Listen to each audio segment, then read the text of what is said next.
Well, I think I did it. I found the worst bike on Marketplace. 2011 KX450. Fuel injected. Sat in a barn. I did not buy it off the guy whose name is on it, in case anybody's curious.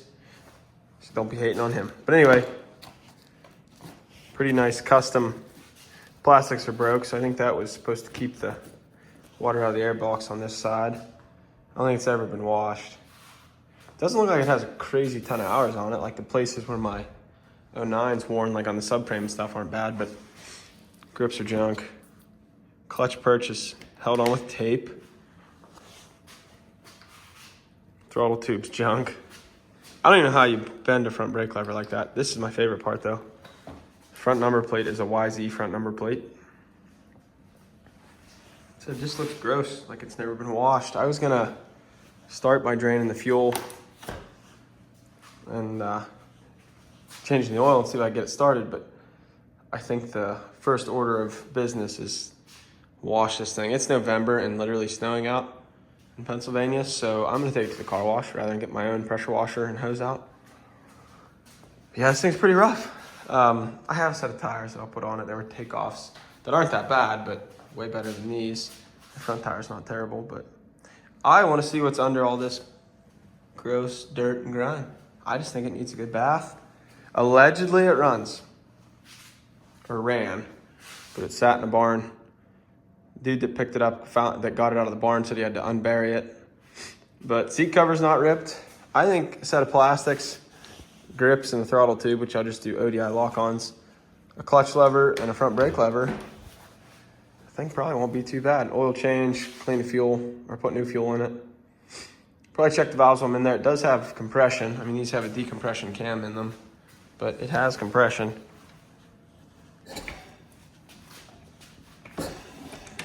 Definitely more than my 250 had when I brought it home.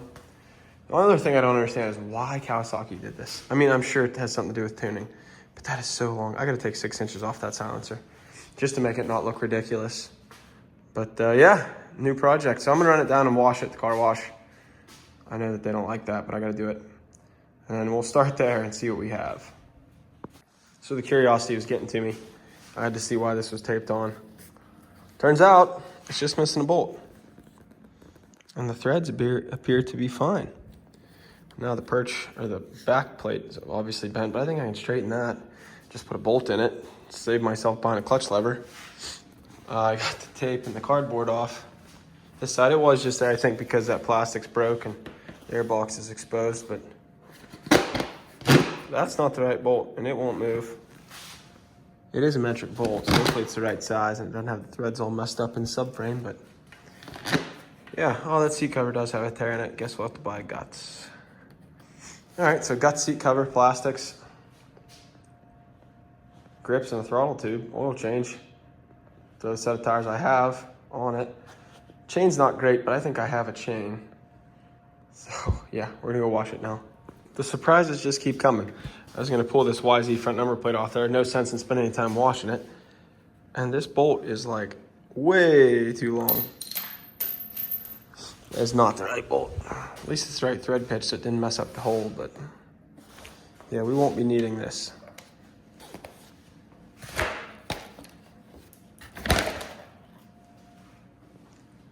Look at that, better already. All I did was pull it off the stand to go put it back in the truck. Took a dump on my floor. Yeah, definitely gotta wash it. We gotta talk about this. I was just pulling the grip off on the throttle tube. It's all messed up. I would love to know how one bends a front brake lever that severely. That's wild. Clutch lever was just missing bolts. I have to cut them off. Those are the bolts that I had that fit, so the clutch works. I have ODI lock-on grips coming and front brake lever. So I'm just taking them apart. I got an oil filter, so I'm gonna do an oil change, drain the fuel, clean the injector, and try to fire this thing.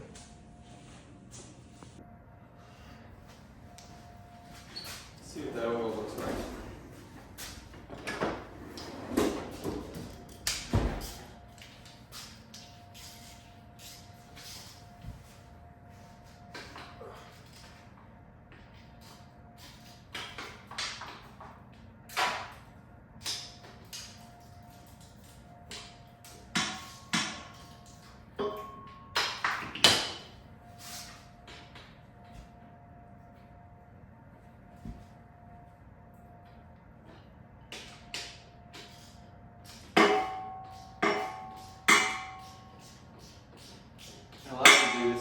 run in years.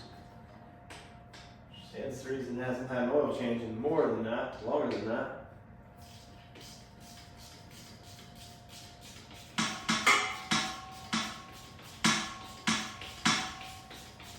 Sort of surprised it's threading the whole way out, not getting loose enough to go by hand.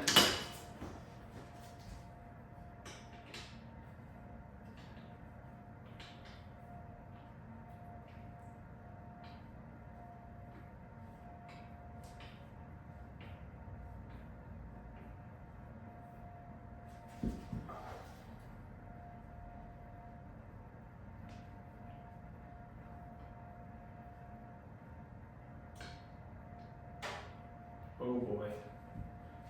Not very much oil coming out of that. It is black.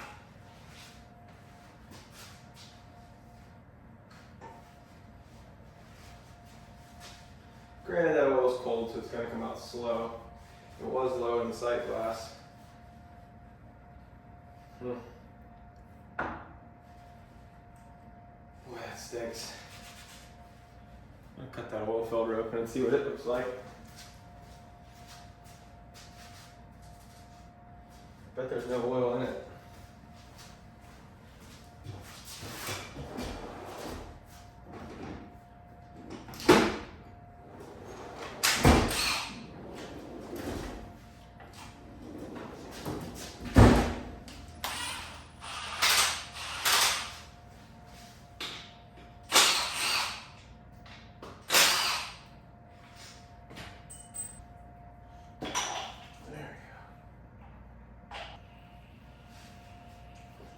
So it's the opposite of the 250F. Oil filter goes in the 250F and then the cap goes on the outside. This one you can see the ports where it's flowing oil in or out of. So it goes in this way and the spring's in the backside, the engine case. But it doesn't look like it's full of metal or anything, so. That one looks a little better. So it's K&N. All the dirt bike shops are closed on Mondays. It's a Monday. So I just Googled it to see if anybody had one, and Advanced Auto Parts had an oil filter for a 2011 450F in stock. It was like 11 bucks.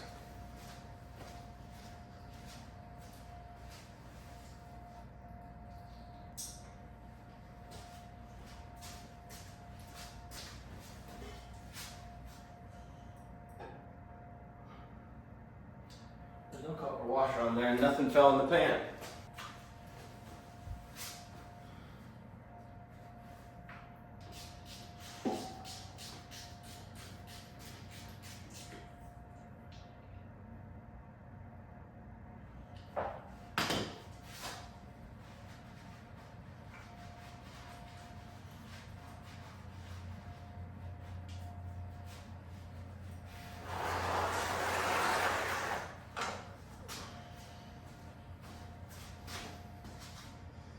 Oh, you can see that. It's dark, and there's about, it might be a quart, maybe half a quart of oil. So not as bad as I originally thought.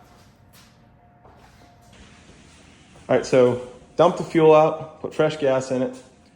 I had an air filter for my 250F. Change the oil. Easton's gonna kick it. No, I'm gonna kick it. You can see if it fires up. I don't know. There's a out of 100% chance of maybe 80. 80% out of 100 that it's gonna start? I like those odds. I should put a boot on, not these hay dudes. Something just bad out What? of it, What do you mean? of the back. Is it just dirt falling off? It's like this rope thing. What? Yeah, look. It's in it. Oh, that's mouse nest, dude. It means the exhaust has a mouse nest in it. Maybe a mouse. Yeah, I don't think we're gonna fire up now. Because of that. The exhaust is full of mouse nest.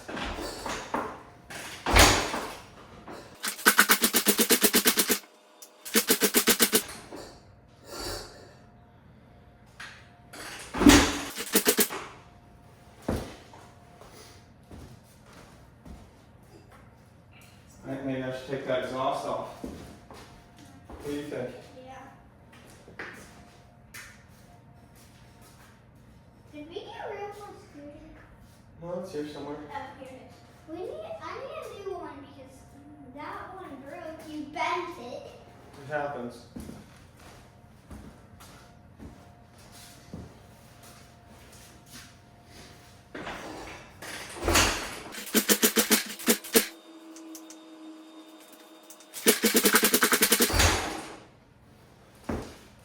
Yeah, I'm gonna have to pull that exhaust off. I think it's full.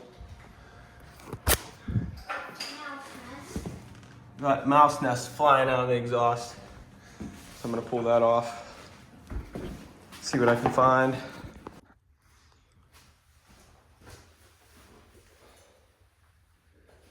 Well, I'm an idiot. Didn't plug the fuel pump back in or crank the throttle a couple times to get some fuel in it. I'm pretty confident she'll start now.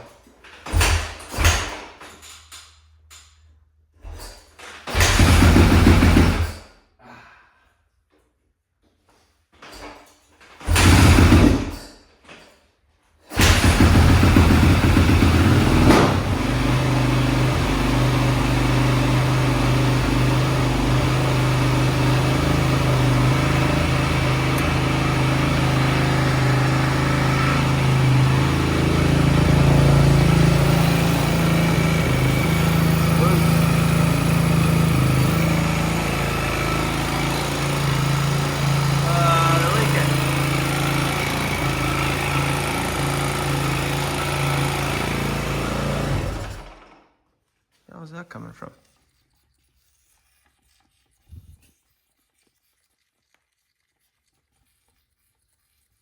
Oh.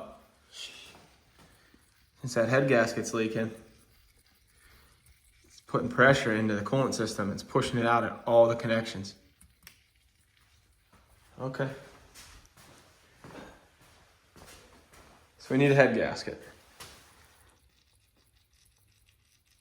before it blows those radiators apart. Okay. So we need a head gasket, plastics. I got the grips ordered, fixed the clutch lever, got a front brake lever coming. Got a set of tires to throw on it. I have a chain. I think I just lube that chain up and adjust it. But yeah, this isn't a bad bike. Like I said, I paid $800 for it. It's pretty rough, but really a good wash and clean it up. When it was running there, I noticed a little bit of top end noise. Hard to tell with the pressure that it's making in the coolant system, but I'll probably shim the valves while I'm in there. There's an unknown amount of hours on this thing, but I kind of judge off where the seat rubs on the subframe, and there are marks, but it's not nearly as bad. My 250 is like rubbed through.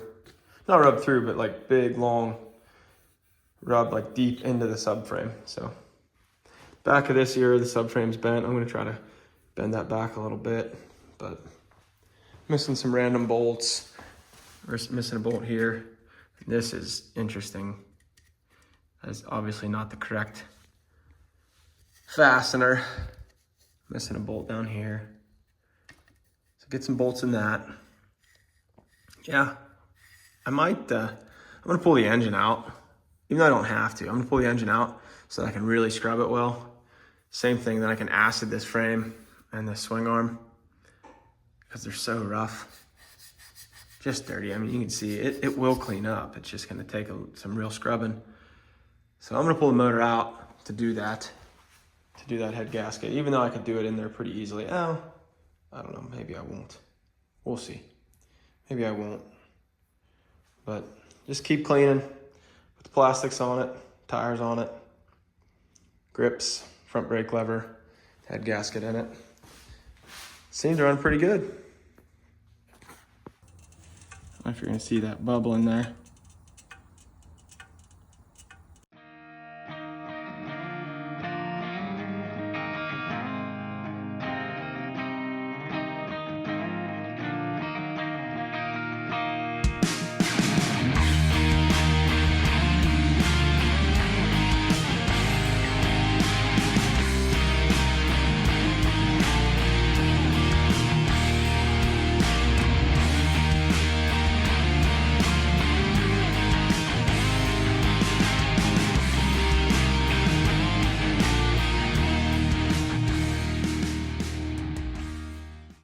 Okay, since we know it runs, I'm gonna tear it the whole way down because some of this dirt and grime, I mean, that engine's disgusting.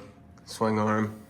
And some of this stuff, it's just gonna, I think the only way I'm gonna get it good and clean is to tear it down. Plus I need to see what the condition of the swing arm bushings and linkage bushings and shock and stuff. See how they are. I think surprisingly, the fork seals, I don't know if they're leaking. I don't think they're leaking. So we're gonna leave those alone for now. But yeah, we're gonna tear it down. I'm gonna pull the engine out anyway. I could do that head gasket in the bike, but as dirty as this thing is, I think it just makes sense to pull it, get it good and clean.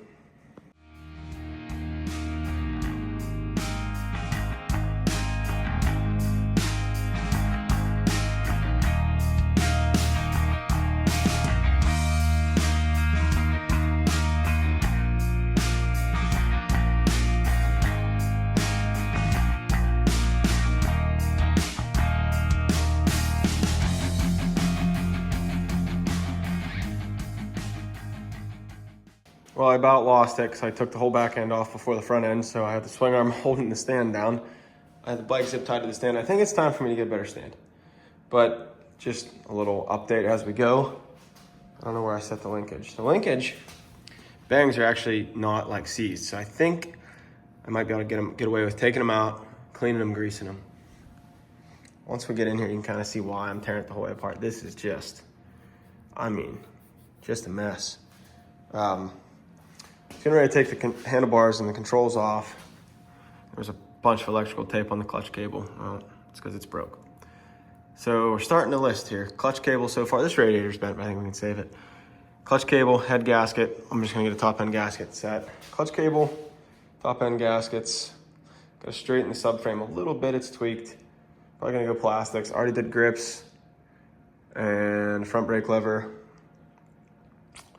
Yeah, what else do we need? I put tires on. These were takeoffs off another bike, but they're way better, not all dry rotted and cracked. Yeah, we're getting there. Trying to think what else I need.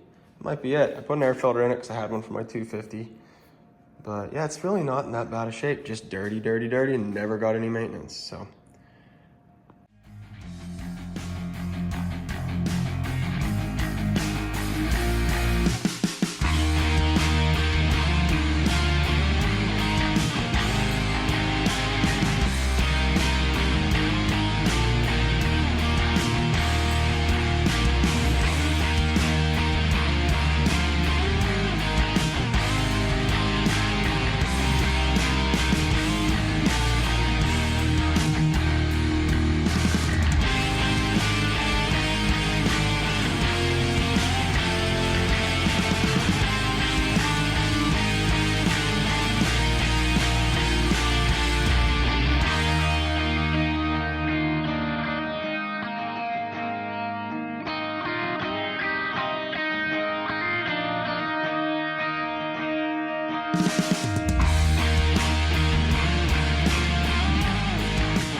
Engine's out. Here's why I pulled it out. I don't know if the video is even gonna do any justice. It is a layer. I just think this thing got ridden once in a while and never washed. So one radiator's bent, but I think I can tweak it to fit better. But yeah, I'm gonna pull that wiring harness off, pull the triples off, just so I can get a bare frame. I think I'm gonna try to stick it in the laundry room in the wash tub as long as my wife stays asleep. Get that good and cleaned up. I don't know that I'm gonna polish it. I think I'm just gonna scrub it. I don't think it needs polish. I think it just needs scrubbed. But yeah, clean everything up. Top end gaskets in the engine. New plastics, clutch cable. We should be good to go.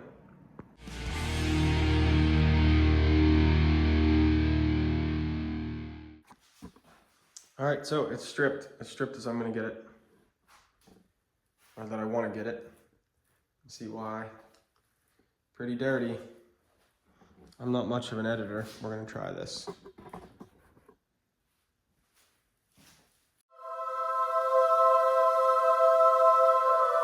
All right, so it's not perfect.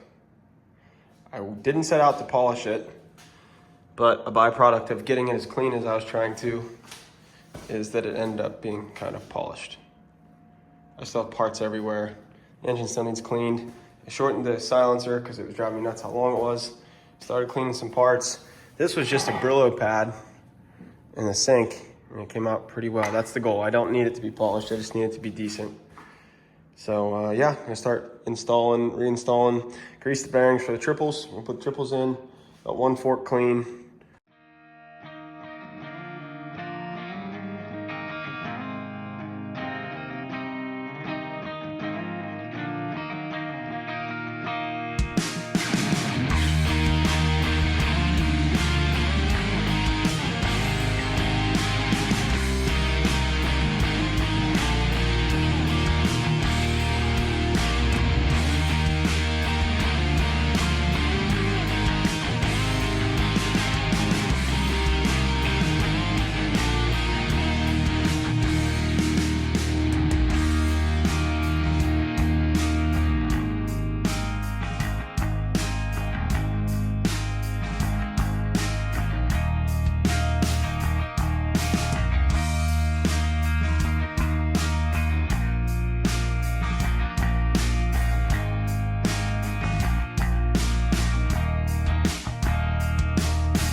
All right, so I realized that my phone died last night when I was putting this together.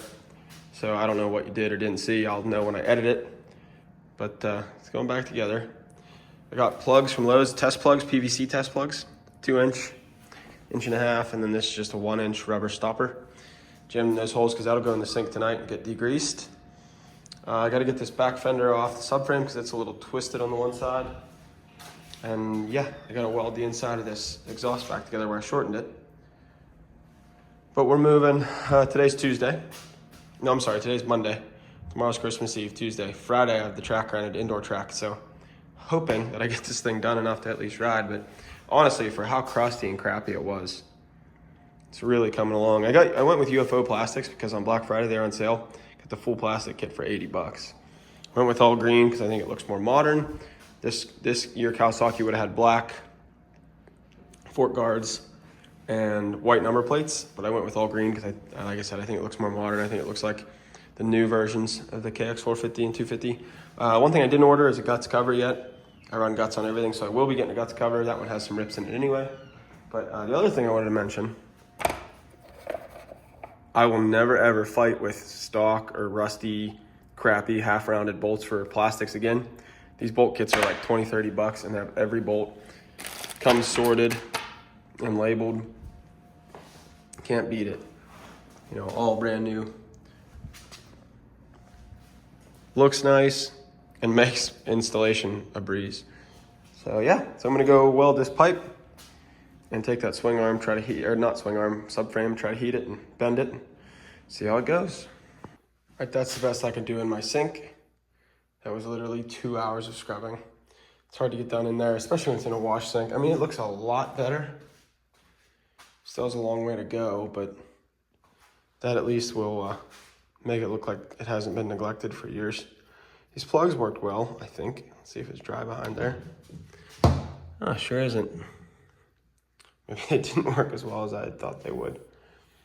I'm pulling that cylinder and head off anyway, so I'm not super concerned about it, but got the subframe bent back, which is great news.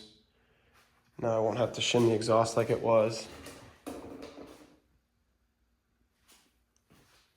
And hopefully the back fender is nice and straight. But real quick, I'm gonna pull the cylinder head off this. I'll set the timing, pull the cylinder head and the cylinder off. Might be able to scrub a little better once I get those off, but we'll see. Again, it is now Tuesday because it's 2:30 in the morning. It's Tuesday. I wanna ride this Friday, and the caveat is Wednesday's Christmas.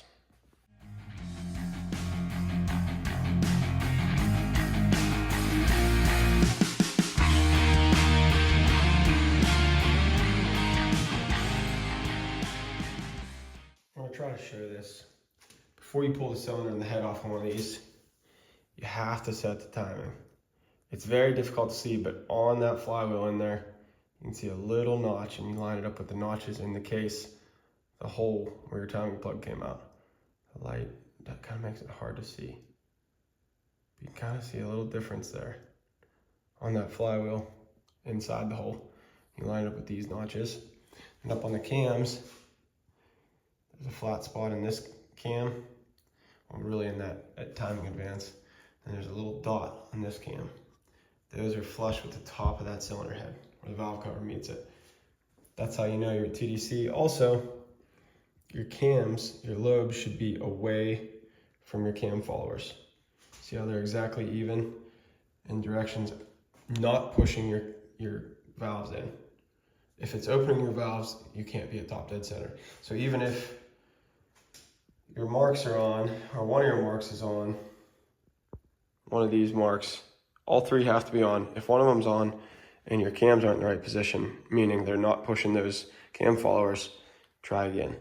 Pretty simple to do. I did it with a very short, cheapo ratchet. I figured it would be easier in the bike, but it's out of the bike for cleaning, so we'll just do it. Forgot to mention that now's the perfect time to check to see if I need to shim these valves. I'll check with a feeler gauge between the follower and the cam lobe and see if we have the clearance we need.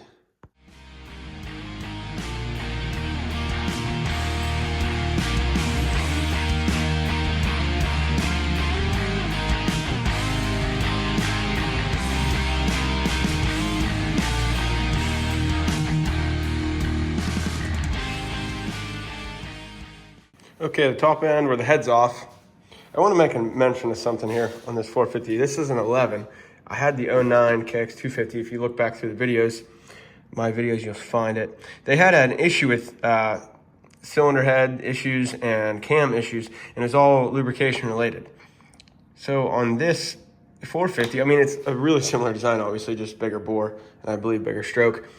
But on this 450, they had these little oil crossover pipes between the top cam hold downs, and it blows oil into the journals, the cam, which is really intelligent. And I'm guessing that's why these engines post 09, 10, 11, I don't know when they started doing that, but I'm guessing that's why they don't have the same cam and top end issues that the 250s do. So pretty smart, kind of a pain in the butt to get off without bending them, breaking them, because they're tiny and fragile. But anyway, pull the cylinder off. I'm gonna run a hone through it real quick, put some rings on it, put the cylinder back on. Again, clean as I can get it for now. I still haven't pressure washed this bike, really, other than the day I bought it. So, and it's December in Pennsylvania, so I didn't really spend a lot of time on it, but we'll keep working at it as I go, and as I ride it, I'm sure it'll get cleaner, actually, instead of the other direction.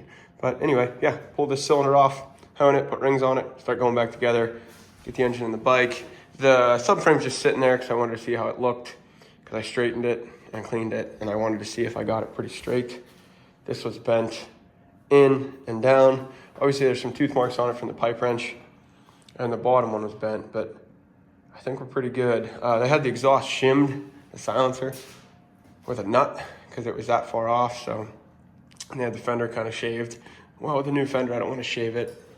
I didn't want the exhaust to be shimmed, so. But anyway, now we're moving. Get this engine finished up and get it thrown back on the bike. It's Wednesday, Christmas Day, 10 o'clock at night, everybody's back in bed. I'm gonna try to get this bike together, at least most of the way. So tomorrow, Thursday, I can finish it off, fire it, and I can ride Friday.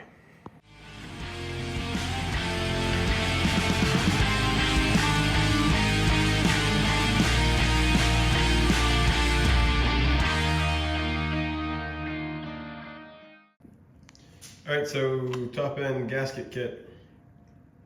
Tusk 103202 167. Head gasket, cylinder base and cylinder head base gasket, exhaust head gasket, timing chain tensioner gasket, some valve seals. I'm not gonna do the valve seals. This thing wasn't smoking or anything. I'll be honest, if I wasn't riding Friday, I probably should, or I would, but I'm not going to. We're gonna roll with it. So anyway, I got this cylinder off. Checked the bottom end, the crank. On my 250, the crank main and the crank was bad, the big end of the rod. This one's not, it's nice and tight, so I'm gonna put rings in it. Run the hone through the cylinder, it doesn't look bad. There's still some cross hatching you can see in it, but you can see some wear front and back.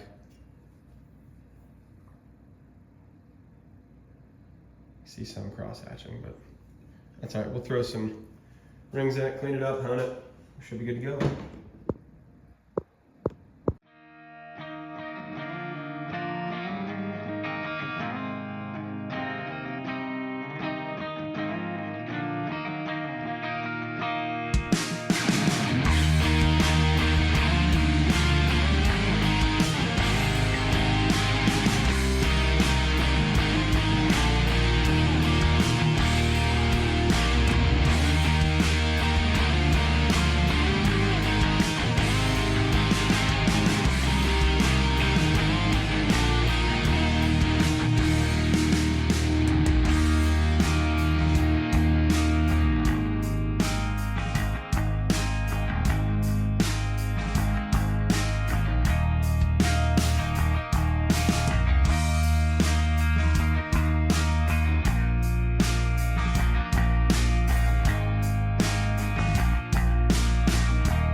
All right, so we're gonna torque these. I usually just do a cross pattern. I'm sure there's a torque diagram somewhere online or in the book that I don't have, but I'm not real concerned about it. As long as you're evenly torquing that head down, I think you're good. Not always cross them. The torque spec is 44 foot-pounds. I did look that up. So all I did with that impact, and if you paid attention to the time lapse, was just not even snug, just ran them down to where they touched. It's not even gonna be a bear to get 44 foot-pounds, I think. That's 35. That's 44, geez.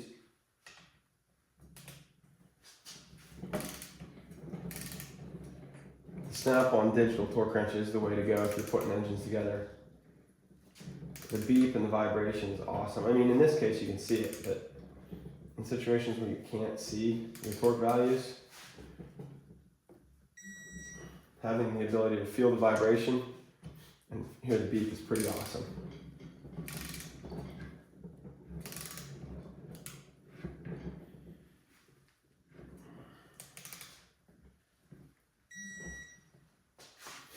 Get all 4 of these done and go back through them. See, that was only touching now that we got that torqued. Again, if you remember, this thing was, the head gasket was leaking. Not the base gasket, but the actual cylinder head gasket. So I'm hoping, just from it sitting, and then it pressured up and got hot again. And I think they were not torqued correctly. This engine was definitely, somebody was inside it at one point, because this one line-up dowel, you can see it's all ground off. There was wrench marks on some of these bolts. So somebody's been in it, and I think they just over-torqued this side and under-torqued this side, and that was causing a little bit of an issue also.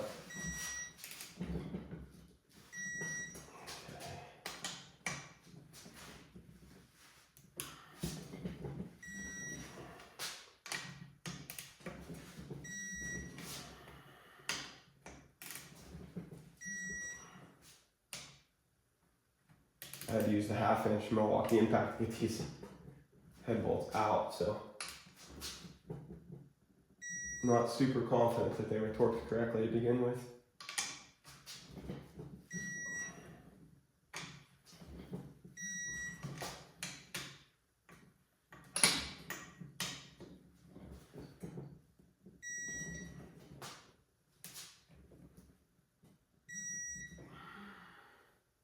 I keep saying 43.8 instead of 44, there we go.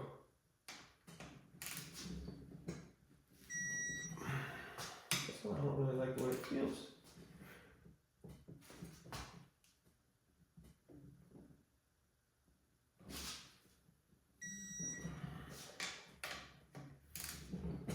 I guess they all feel that way. Okay.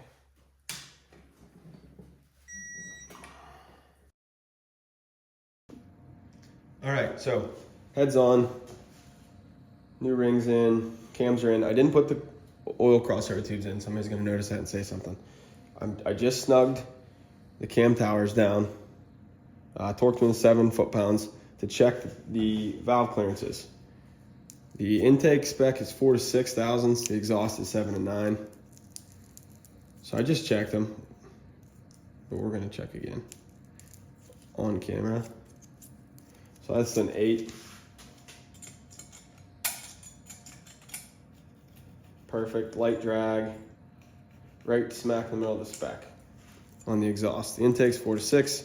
So I always, on these, especially on the intake, as a valve gets hot and wears into the seat, the actual face of the valve wears to the seat, it's gonna get longer, and meaning it's gonna shrink the gap between your cam lobe and your cam follower, or your valve, depending on how it's set up, the valve stem. But so I always try to be either right smack in the middle of the spec or a little on the high side. My 5 thousandths is broke. I know that, so I'm not even gonna dig for it. 7, 6. These feeler gauges are older than me. Should get a new set. So we'll go to 6. And again, especially on the intake, I like to be on the high side. That's perfect, light drag. Right here, we're tight.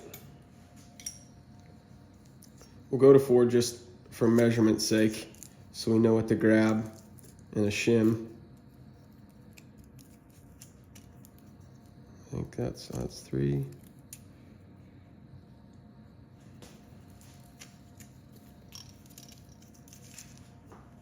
So this would be the bottom of the spec if it goes.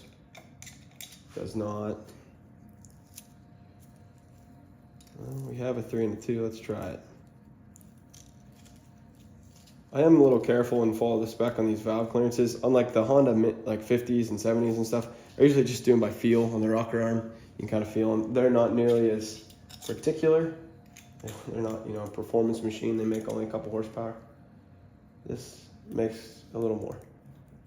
Okay, so it's 3. Is that 3? Dang, we're not off that far. So I'm pull that out, see what size shim's in it. I borrowed a shim kit. I have the one for the small bore bikes, but not the big ones. So we'll check, see what size shim is on just this inside lobe. So I can leave this exhaust cam in there. Just pull this one out. And I'll put some break-in oil on them, or assembly lube rather, on those lobes. Put the valve cover on, put it in the bike. It is 12:30 at night. Again, Wednesday. I'm riding Friday, if this all goes well. Yeah, I think we're on the way.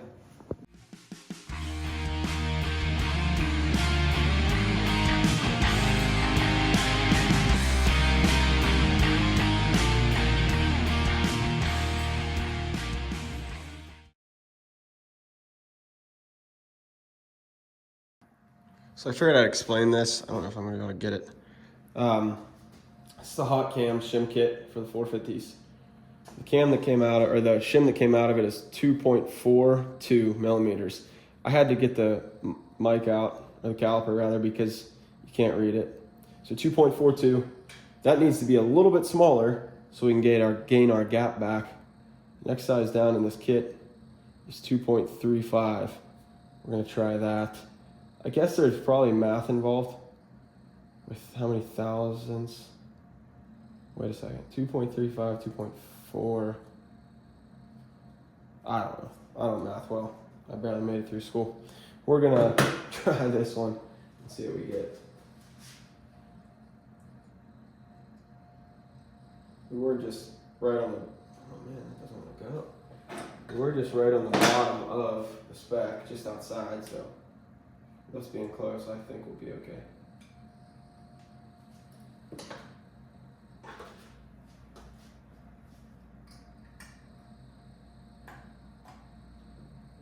that hurt. All right, so we'll go back together at this real quick. I'm gonna put it back in time lapse. This video, I got a feeling, is gonna be like an hour long. I don't really know how entertaining it is to just watch me try to put a cam in. You know what? We'll leave it long and let somebody complain and or comment yes or no. That'd be great. I kind of always struggle with what I should and shouldn't do for the sake of the viewer. And often you'll see big jumps in these builds because my phone dies or whatever, I don't stop working, especially because it feels like I'm always in a rush. So I can't stop.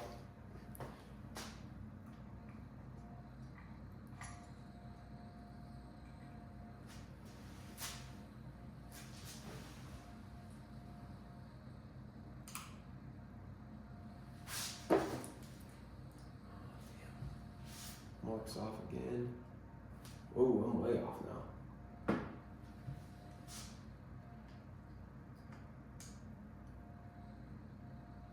Oh, my slack went to that side.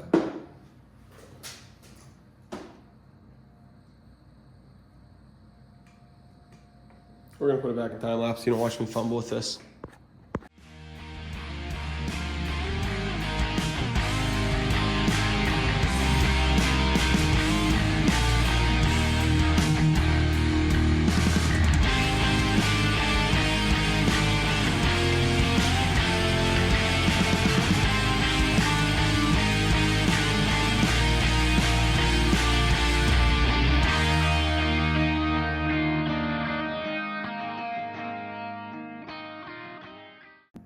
All right, so I was getting ready to throw this engine back in, and I took the shifter off, and I was going to take the kickstarter off just to save me some space while I'm wiggling it in the frame.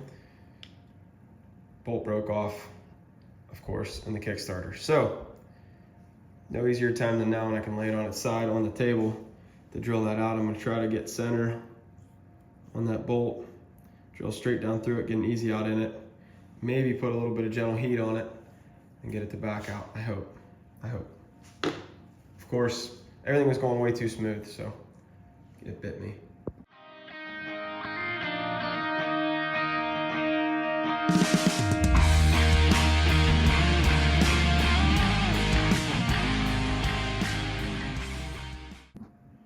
All right, looks like I'm done for the night. I don't have any drill bits that are sharp enough. I want it to go straight down through. I don't want it to walk.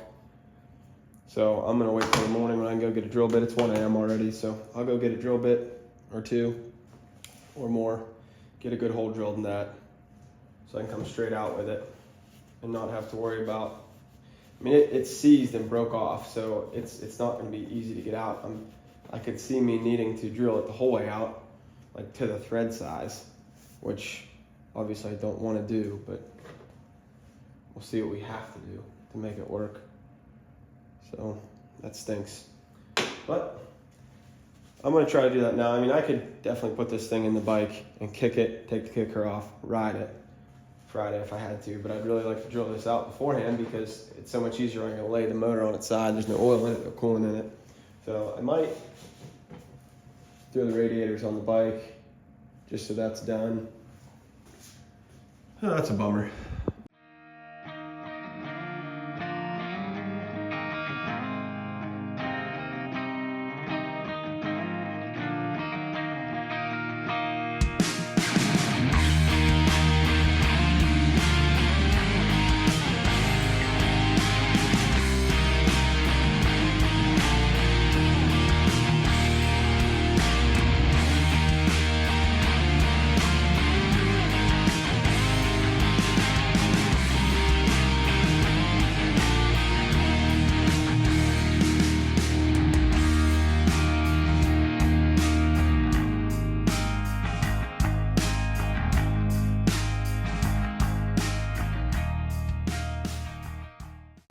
If you ever want to know what victory looks like, there it is, broken off bolt, drilled it.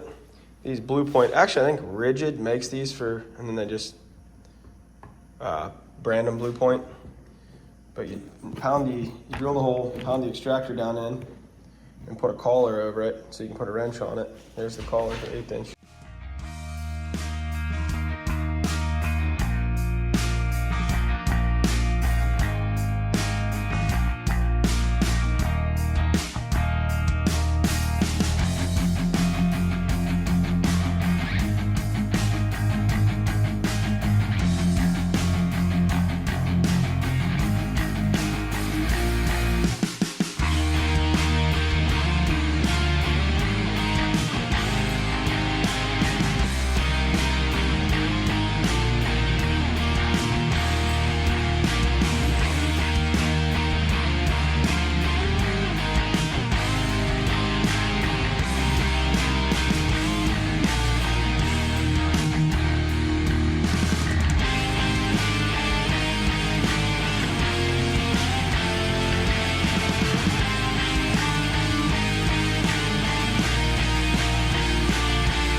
Well, my goal to ride tomorrow has just been crushed. Engine's in, throttle body's in. I was just putting coolant in it and oil to start it, and the rad's leaking. I straightened that radiator, it was pretty bent. I'm guessing that was where my issue came from when I straightened it. It must have cracked that core, but oh well, I'll get some aluminum radiators. But everything else is looking pretty good.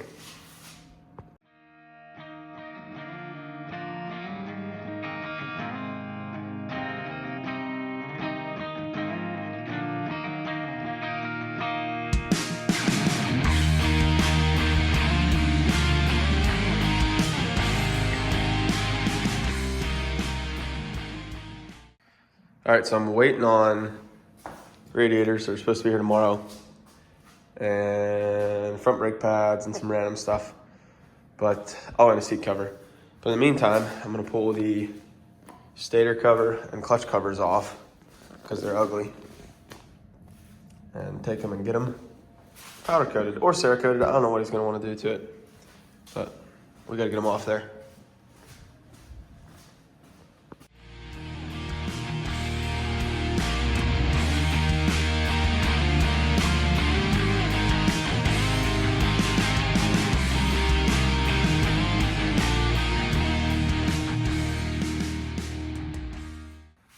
Radiators came in, so we're gonna throw them on real quick.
All right, so while I'm waiting on these covers to come back, I had a leak at the thermostat housing. There's no thermostat in there, but it's still called thermostat housing.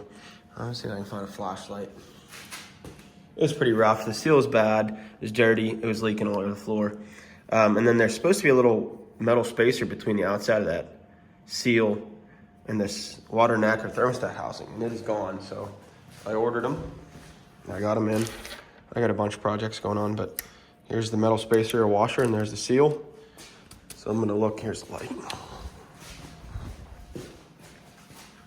See, it's pretty crusty. The other side was like that too, the water neck, but I sanded it with a piece of emery cloth, so we should be able to get this figured out and stop leaking.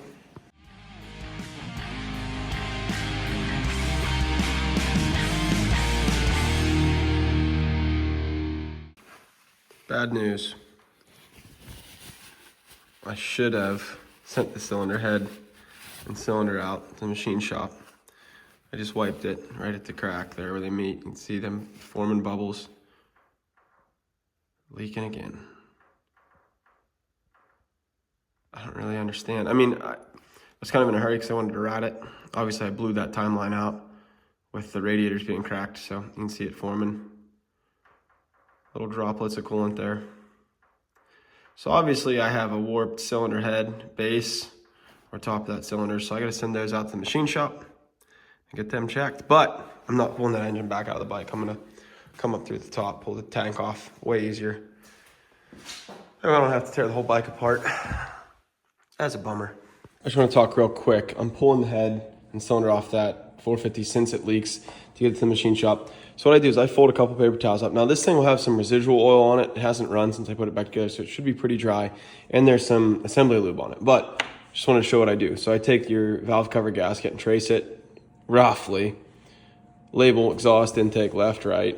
And I use just like an automotive, right? So I worked in an automotive shop for a while. So they would use the left side as the driver's side, right side, as if you're sitting on it or in the car. Same thing if you're sitting on the bike, that's how I label it. So left, right, whatever works for you though. So then I have my places for my lifters. So none of that should change. I'm gonna have to strip that head down, but at least that's a good base. Once I put the head back together to get started and make sure my timing's good. So I'll put all my cam followers here with the shims. That way, like I said, good start. And lay my cams there. And I'll be able to keep track of which one came from where.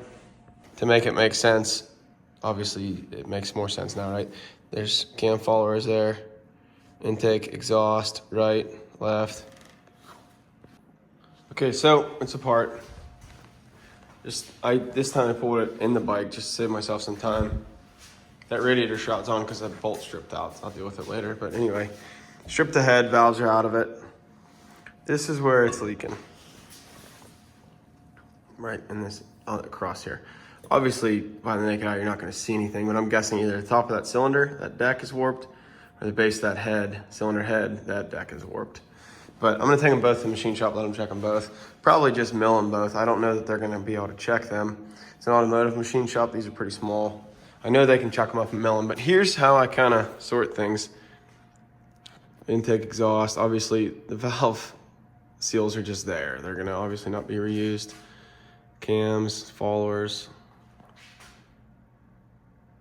marked out pretty from top to bottom. Makes sense to me. So anyway, these will go to the machine shop tomorrow. Hopefully they're quick about it because I want to get started on the KX.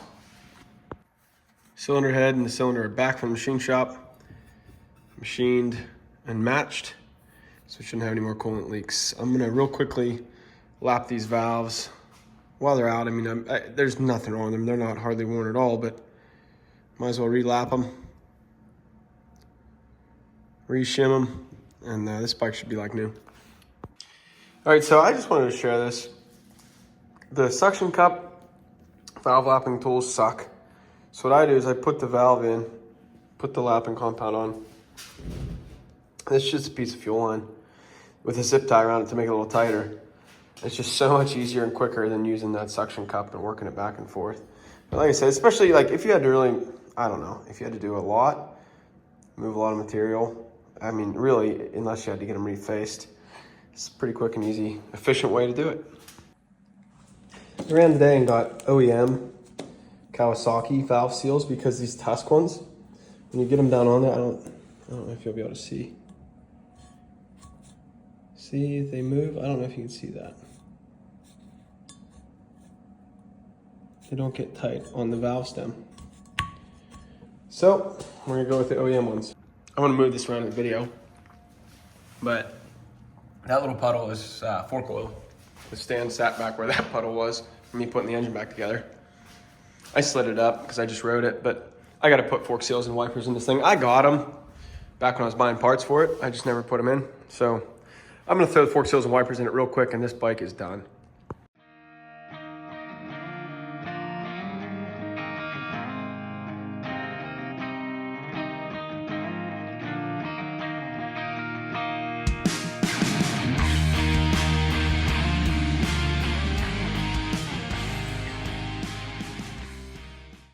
I'm not sure if the light's gonna allow you to see it. You kind of see the oil running down the forks now that they're out. Both leaking pretty good, so we'll go get them rebuilt. That bike will be done. I want to kind of do a wrap up of the 450. I think this video is going to be somewhere around an hour, but yeah, started as a complete pile. If you watched from the beginning, you saw that complete pile from in a barn sitting. Had a YZ front number plate, broken clutch lever, broken front brake lever, broken clutch cable, grips, all the cables, plastics were terrible. But yeah, anyway, I tore it down the frame, polished it, polished the subframe, cleaned the swing arm, didn't polish it. Cleaned everything, every nut and bolt got washed in the sink. Shortened the exhaust, I know. Somebody's gonna say, you know, you lose torque. I don't care. Looks so much better. Cerakoted clutch cover and stator cover. Tires, they're takeoffs, but newish. Aluminum rads. New chain. New grips. Might be it. Oil change, obviously, air filter. But yeah, not too bad. So I bought this bike for 800 bucks. And the plastics from UFO on Black Friday were like 80 bucks shipped to the door. Actually 77. We'll go 80 with the chain slider. Chain, getting everything Cerakoted, seat cover, oil. I mean, I might have $300-400 bucks in this thing on top of 8 to buy it. So I got like 1,200 bucks in it. I don't know. I think it's $1,200 well spent, but yeah, like I said, this might be an hour-long video or so. But I appreciate you watching, and maybe the next KX450 video will be me riding it. All right, so it's snowing. Second week of March in Pennsylvania. My garage is a mess, so I came outside to do the walk around. It is complete. Way better looking than it did when I brought it home. But we're gonna fire it up, make sure it has all the gears, and make sure we're good to go.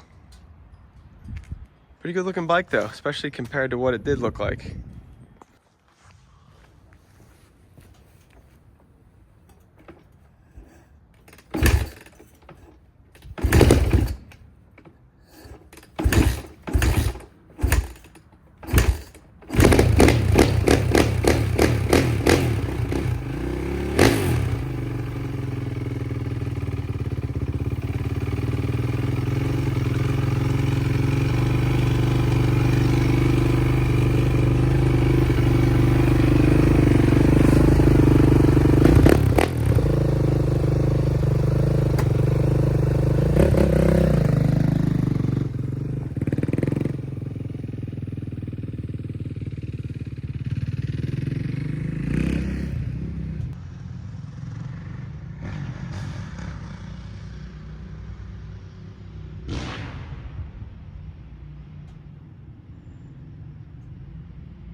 Just realized I had the idle way cranked up on the throttle body, so now the idle turned down a little bit.